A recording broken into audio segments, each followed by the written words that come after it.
我的妈！今天咱要盘的这部剧，堪称双女主穿越文的天花板。哦，不对，是地板。开局就是王炸，俩闺蜜手拉手一起穿越，成了去敌国和亲的公主。有一说一，这起点网文都不敢这么写，属于是闺蜜团建式穿越了，属于是。但你以为这是啥子爽文开局？我直接好家伙！咱的女主婉婉和亲之一落地，就收到了系统发来的原著剧本，发现自个儿是地狱开局。婉婉要嫁的二王爷萧北辰是个风流成性的下头男，会把她榨干价值后扔进军营，活活被折磨到死。而学霸闺蜜青之更惨，她要嫁的大王爷萧景睿是个冷面战神活阎王，没多久就要下令把他给咔嚓了，还亲自监斩。我哭死，这哪是和亲，这是俩经验宝宝上赶着去送人头啊！活不过10集的炮灰，编剧你是懂逼美学的。面对这种逆天死局，婉婉当场 emo， 拉着闺蜜就要跑路。但青之不愧是清北博士，主打一个临危不乱，决定先熬过新婚之夜，再从长计议。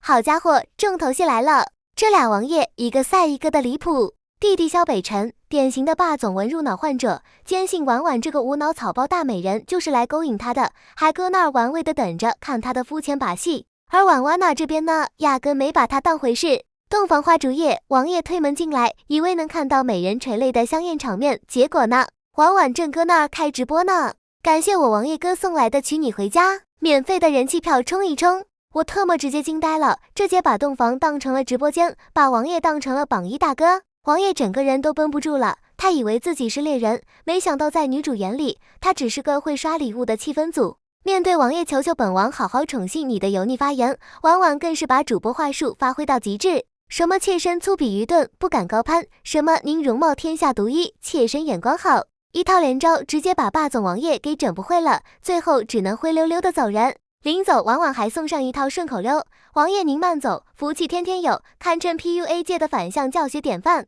另一边学霸闺蜜青之的婚房画风更是清奇，哥哥萧景睿这位活阎王因为忌惮青之6国第一心机的名号，直接拿了副锁公牛的镣铐过来，准备物理镇压。我的妈，这哪是新婚，这是提审犯人呐！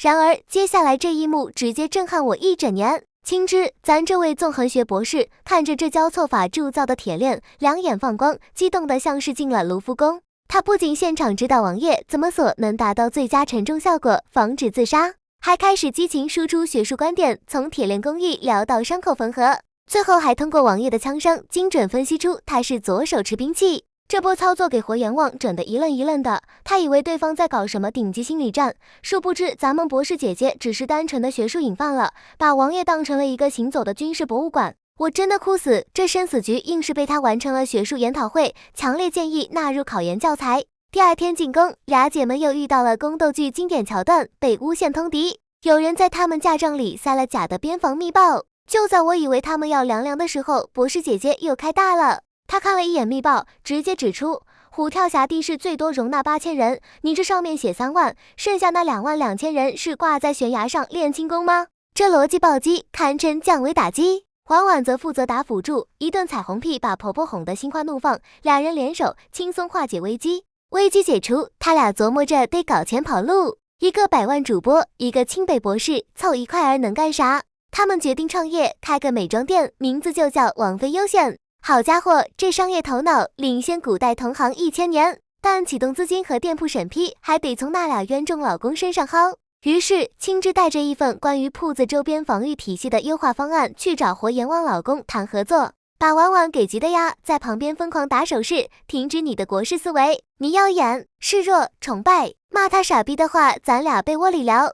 而婉婉这边则是绕过下头男老公，直接抱紧婆婆大腿，拉到了天使轮投资。小伙伴们把专业打在弹幕上，好景不长，对家出手了，一把火把他们的铺子给烧了，还想嫁祸他俩，结果俩人救火救人，反而成了见义勇为的英雄。大火也暴露了纵火者是来自西岐的第三方势力，这下俩兄弟终于意识到自己好像错怪媳妇了，但真正的危机才刚刚开始。一个自称漠北使臣的哥们和连硕找上门，原来他才是俩人的顶头上司。这哥们一看就是个狠人，二话不说先给俩人喂了毒药，每月必须服解药，不然就肝肠寸断。然后给婉婉下达任务，3日之内杀了她老公萧北辰。我当时就想，这下芭比 Q 了，死局中的死局啊！然而我还是低估了知识的力量。博士闺蜜青枝听完毒药名字，淡定地掏出小本本，刷刷刷写下了解药配方。她说，古人这点小毒，在人教版解读概论里，顶多算第一章课后习题的水平。我的妈，学霸的世界就是这么朴实无华且枯燥。另一边，俩王爷通过暗卫也知道了这个刺杀计划，他俩决定将计就计，看看自家媳妇到底会怎么选。于是，接下来3天，王府里上演了极其荒诞的一幕。弟弟萧北辰从日出做到日落，就等着婉婉来刺杀他，精神高度紧张，看到谁都像要杀他的刺客。